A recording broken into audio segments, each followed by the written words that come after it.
Comment voler une banque, prendre une citadelle ou vaincre une créature difforme, le tout tranquillement assis autour d'une table.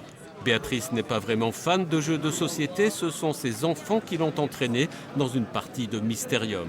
C'est un jeu de coopération, donc on n'est pas là pour lutter l'un contre l'autre, on gagne ensemble.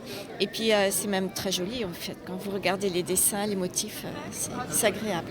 Après une période difficile au tournant du millénaire, les jeux de société font un retour en force. Beaucoup de nouveautés, des thèmes variés.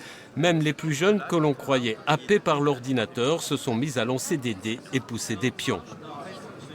C'est un peu un cliché, alors oui, c'est vrai qu'il y a beaucoup de numérique et tout, mais ça n'empêche pas de se retrouver pour un petit moment comme ça, c'est vraiment sympa. On peut faire les deux. Oui, tout à fait. Voilà 26 ans que le Troll Penché, une association d'étudiants du Nord-Franche-Comté, organise cette manifestation. Entrée gratuite et un large choix de jeux à emprunter. Cette année, le thème principal était le western. J'ai Colt Express, c'est un jeu où on incarne des bandits. Il faut aller sur une locomotive et voler tout ce qui est argent.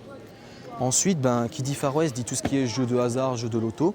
Donc j'ai Dice Town qui nous permet de mettre tout ce hasard dans les jeux western.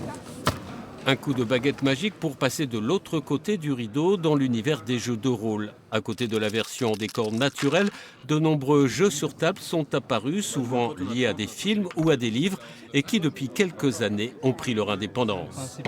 Ça s'est ouvert sur la science-fiction, l'Antiquité, la préhistoire. On peut incarner des chats, des chiens, des elfes, des nains, des robots, des humains. C'est vraiment... La seule limite, c'est l'imagination. Et pour s'y croire vraiment, de nombreux accessoires étaient en vente pour un week-end confortablement installé, mais le plus loin possible du réel.